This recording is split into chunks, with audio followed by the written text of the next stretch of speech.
The night was so still it almost felt sacred. Savannah, 1849 Christmas Eve. The town shimmered with the false warmth of celebration. Candles flickered in polished windows. Church bells tolled, their chimes floating over cobblestone streets, slick with frost. Carols rose into the night sky, soft and honeyed, masking the bitter cold that clawed at the earth.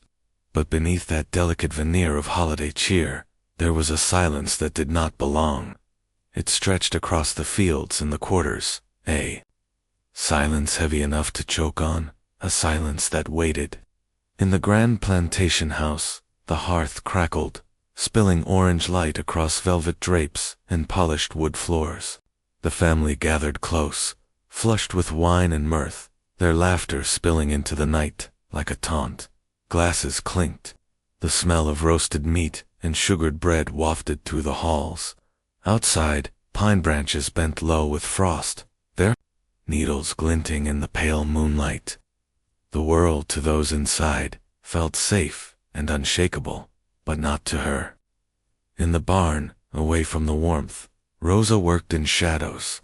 Her breath hung in the frigid air, steady but sharp, in her hands, an axe. She ran her thumb along its handle, feeling every notch and groove worn by years of labor. The blade honed earlier that day, caught the glint of the lantern light, a thin whisper of silver in the dark. Her eyes quiet, hollowed, unreadable stayed fixed on the steel as though it had begun to speak to her. For years, she had been silent. For years, she had swallowed the cruelty, the pain, the humiliation, until it lived in her bones like a sickness. But that night, as the laughter from the house bled into the cold, the sickness curdled into something sharper, something that burned. The rage that had simmered in her chest for years no longer begged for release. It demanded it. By dawn, the house that glowed with light and laughter would be drenched in shadow. By dawn, the 4 men who had stolen her life and crushed her soul would be still, their blood staining the snow that lay so pure and untouched just hours before. The world would speak her name in fear, in horror, in awe. Rosa. No one in that house heard the barn door creak. No one noticed the quiet footsteps in the frost. The night was quiet now, but not for long. Rosa had never known freedom. She was born into the fields, the child of a woman who bent her back beneath the southern sun, and a father whose face she barely remembered. Her earliest memories were a patchwork of pain and silence, the sting of the overseer's whip, the hollow rumble of an empty stomach, the endless rhythm of work that began before the first blush of dawn and ended long after darkness had swallowed the fields. She grew up with her bare feet sunk deep into the soil of Savannah, her small hands blistered and raw, before she could even spell her own name. The plantation was a world without mercy. Every bell marked another demand, every shadow another reminder that she did not belong to herself. And looming over it all were the men, the master and his brothers, who ruled the land with fists of iron and tempers as sharp as broken glass. They treated the enslaved like cattle, tools to be used, discarded, or replaced. Rosa watched friends beaten until their bones cracked under the weight of their rage. She saw mothers pulled screaming from their children, those small hands reaching out into the empty air as chains dragged them apart. She had seen men collapse in the fields, their bodies too broken to rise again, and she had learned early that there were no prayers powerful enough to stop the cruelty. By December of 1849, Rosa's heart had hardened into quiet resolve. The town glowed with holiday cheer, church choirs sang hymns of peace, and the streets bustled with shoppers clutching bundles of gifts. But those melodies never reached the quarters. There, the cold seeped through every crack and corner, and the air was thick with hunger and quiet despair. The season brought no kindness to those who toiled unseen. Instead, it sharpened the contrast between the world of comfort inside the big house and the misery that waited just beyond its walls. Each day, Rosa watched as pine wreaths were hung and candles lit, as laughter echoed through the halls she scrubbed clean with bleeding hands. And each night, as she lay on the rough boards of the quarters, The knowledge settled deeper into her bones. No savior was coming. Not the Christ they spoke of from polished pulpits. Not the neighbors who turned their eyes away. Not even fate itself. If she was to taste salvation, she would have to carve it out with her own hands. And so, silently, the rage that had been planted in her years ago began to grow. Quiet, patient, steady like a root twisting beneath the earth, unseen but unrelenting. And by the time the frost clung to the fields that winter, Rosa had stopped dreaming of escape. She no longer prayed for freedom. She prayed for reckoning. The fields whispered in the cold winds that December. And if you had been there, if you had looked into her eyes, you might have seen it. The stillness before the storm, the quiet before the first blow, is struck. In the days leading up to Christmas, the air on the plantation grew colder, sharper, and crueler. Rosa moved through her duties like a ghost, silent but watchful. She scrubbed the floors of the big house, prepared the meals, and carried water from the well, her face a mask that betrayed nothing. But beneath that stillness, something inside her was shifting, hardening into a purpose as sharp as the edge of the axe waiting in the barn. The brothers drank more as the holiday neared. Their voices grew louder, their tempers shorter. Rosa learned to anticipate the change in their footsteps, the dangerous pitch of their laughter, the way their eyes lingered on her too long. Every night she returned to the quarters, bruised not always on her skin, but always somewhere deeper. The other enslaved whispered their warnings, but their voices carried no surprise. On the plantation, pain was expected. It was as natural as the seasons, and survival meant swallowing it whole. But Rosa had stopped swallowing. She started listening to the silence of the fields at night, to the crackle of the cold wind moving through the trees, to the rhythm of her own heartbeat. And in that silence, she began to plan. There were stories passed in hushed tones among the enslaved of those who had fought back, of men and women who had escaped into the swamps or vanished north into freedom. But Rosa knew her path would not be escape. There was no running, no hiding. What she sought was not freedom, but an ending. Each night, when the house slept and the fields were bathed in moonlight, Rosa went to the barn. She would light a lantern and stand in the shadows, her hand resting on the handle of the axe. The weight of it steadied her, reminded her that she was not powerless. With each passing night, her resolve sharpened. The plan took shape not in words, but in instinct. She knew the patterns of the house, the routines of the brothers, the places where the creak of the floorboards betrayed every step. She memorized the silence of the hallways and the timing of their drunken laughter. On Christmas Eve, the house glittered with lights and music, the scent of roasted meats and sugared bread filling every room. Rosa moved quietly through the chaos, invisible to those who saw her only as a servant. But inside her, the storm raged. Every laugh, every careless word, every clink of crystal glasses was another spark against the powder keg of her fury. Outside, the fields lay frozen under a pale winter moon. The world held its breath, as though it sensed what was coming. Rosa stood at the edge of it all, silent and steady, her eyes fixed on the house that had stolen every piece of her humanity. She thought of the women before her, of the friends buried too young, of the children born into chains, with no hope of ever breaking them. And she thought of herself not as a victim, not as a shadow, but as the hand that would bring the reckoning. By the time the house fell quiet, and the last candle sputtered in its holder, Rosa had made her choice. The barn door swung shut behind her, with a whisper of finality. She wrapped her hands around the handle of the axe, feeling the grain of the wood beneath her palms, the chill of the steel biting at her skin.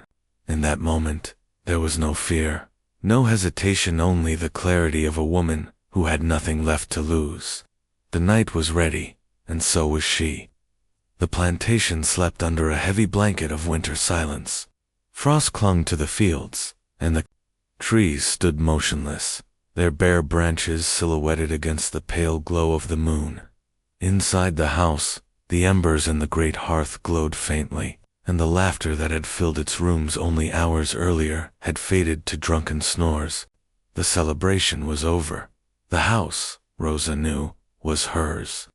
She moved like a shadow, the weight of the axe steady in her hands, her bare feet silent against the wooden floors. The cold bit at her skin, but she barely felt it. Her breath came slow, and even, as though she had rehearsed this moment for years because in some way, she had. Every insult, every lash, every night of terror had been another stroke of the whetstone against the blade in her mind. Tonight, that blade was ready. The first brother was asleep in his chair, an empty glass still dangling from his fingers. The room smelled of stale whiskey and tobacco. Rosa stood over him for a moment, the firelight casting long shadows across her face. There was no tremor in her hands, no pause in her resolve. When the axe came down, it came down hard, the sharp crack of bone echoing through the silence. His body twitched once, then stilled. She did not wait to watch him die. She was already moving, her steps measured, her mind sharp. The second brother stirred in the hall, confused by the sound, but before the fear could even reach his eyes, she struck again. Blood pooled across the floorboards, seeping into the cracks of the house they had built on suffering and stolen lives. Upstairs, the master woke to the distant sound of chaos. His voice, thick with drink, called out, sharp, with irritation. Rosa followed it, climbing the staircase with slow, deliberate steps. The axe stripped a thin trail behind her, marking her path in crimson. She found him in his room, half risen from his bed, his face pale as moonlight, when his gaze met hers. For a moment, there was only silence between them, centuries of cruelty and suffering condensed into a single heartbeat. His lips trembled, forming words she would never remember. She swung, and then swung again. The last brother tried to run. He stumbled through the hallway, calling for help that would never come. The house, once filled with their laughter, now swallowed their screams whole. Rosa caught him at the threshold, her body moving with a strength that came from years of rage buried deep in her bones. When it was done, the night held still again, the only sound the distant hum of the winter wind. Rosa stood in the center of the house, the axe heavy in her grip, her chest rising and falling with sharp, steady breaths. Around her, the silence was deafening. Blood soaked her dress, her hands, her feet. The house that had been a prison now felt empty, not free, but empty, as though its power had drained out with the men who had ruled it. She walked outside, her breath a pale cloud in the cold night air.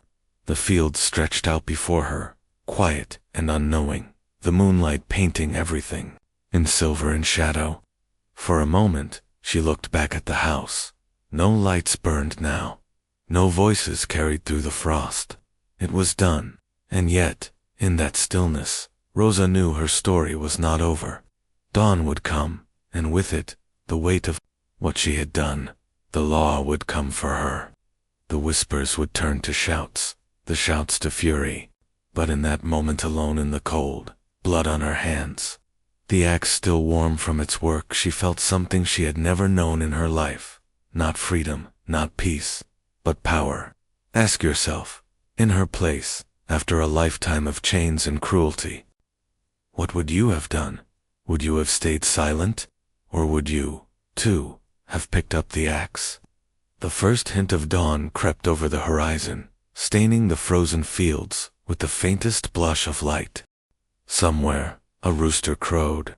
Rosa turned her gaze toward that thin ribbon of morning, the axe still in her hand, and waited for what would come next. By morning, the plantation was a tomb.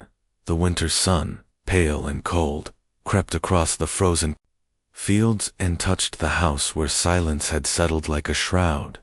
Word traveled quickly, carried first by whispers in the quarters, then by frantic riders galloping into town. The master and his 3 brothers dead, slain in their own home, by the hands of a woman they had owned. Neighbors arrived by midday, their boots crunching against the frost, their eyes wide with horror and disbelief. They found the house soaked in blood, the air thick with the coppery temps of death. The bodies lay where they had fallen, faces pale, twisted, and still. The laughter and arrogance that had once filled those walls was gone, replaced by a hollow quiet that no one could bear to linger in. Even those who had turned blind eyes to the cruelty of the house felt the weight of what they were seeing. The reckoning had come, and it had come from the one they had never imagined would rise against them. Rosa did not run. Some said they found her at the edge of the fields, sitting in the frost, her dress stiff with blood, the axe resting across her knees. When they bound her hands and dragged her into town, she did not fight, did not speak. Witnesses would later recall the look in her eyes, not wild, not broken, but steady, unflinching, as though she had already accepted whatever came next. Savannah erupted. The killing of 4 white men by a single enslaved woman ignited outrage and fear in equal measure. The newspapers spoke of savagery, of madness. The whispers in the streets spoke of courage, of justice. Among the enslaved, her name became something different, a prayer, a warning, a reminder that even the quietest soul could hold a storm within. The trial was swift, little more than a performance to satisfy a town hungry for vengeance. There was no defense, no plea that could sway the men in power. Rosa remained silent through it all. The only sound she made was the quiet shuffle of her chains as they led her away, condemned. But silence, sometimes, speaks louder than any words. And Rosa's silence lingered, haunting the court, the town, and the fields she had worked for so long. Some claimed to see her in the days before her execution, standing in the cell window, her face calm, her eyes fixed on something far beyond the walls that held her. When the end came, it was met with a crowd, some there for blood, others for something they could not name. They watched as Rosa was led to her fate, her steps slow but steady, her gaze never faltering, and when it was over, a strange hush fell over Savannah. The law had claimed her body, but her story had already begun to slip beyond their reach, into something they could not contain. That winter, the fields were colder than they had ever been, and in the quarters, when the nights stretched long and the wind howled through the cracks, her name was whispered not in fear, but in something that felt like reverence. Rosa had been silenced, but her silence was louder than anyone had expected. In the years that followed, Rosa's story slipped from whispers into legend. Around Savannah, her name was spoken only in hushed tones, as if the very mention of it could summon the ghost of that terrible night. For some, she was a demon, a savage creature who had turned against the hand that fed her. For others, quietly, secretly, she became something more, a symbol, a warning, a reminder that even the most broken can rise, that fear has its limits, and that vengeance, once set in motion, is a force no man can truly contain. The plantation where it happened rotted slowly, its walls left to crumble, its fields left untended. Locals swore they saw her shadow there, a lone figure moving among the ruins when the moon was high, the glint of an axe catching the pale light. Travelers claimed to hear the echo of screams carried on the wind, high, terrified voices that faded into the stillness of the night. Whether ghost tale or guilty imagination, the fear never left that ground. And yet, outside Savannah, Rosa's story took on a different shape. Among the enslaved in other towns, her name became a quiet prayer. She was the woman who had done what so many dreamed, but never dared. Mothers whispered her name to their children like a charm, warning them of the cost, but also reminding them that no chain was unbreakable. Ask yourself, what would you have done, standing where Rosa stood, with nothing left but rage and despair? Would you have bowed your head, swallowed your suffering, waited for a freedom that might never come? Or would you have lifted the axe? Today, there is no grave for Rosa, no marker to tell her story, no statue to honor her name. History did what it often does with the inconvenient. It buried her, tried to wash her clean from the records. But stories have a way of surviving where facts fail. They cling to the air, to the bones of the places where they were born. And in Savannah, when the nights grow long and the winter wind sweeps through the empty fields, they say you can still feel her presence, a quiet reminder that justice does not always come dressed in law and mercy. This is her legacy. Not the blood spilled, nor the fear that followed, but the simple truth that she refused to be broken. That in a world that had stolen everything from her, she found a way to take something back, and perhaps that, more than anything, is why her story still lingers, sharp, haunting, and impossible to forget.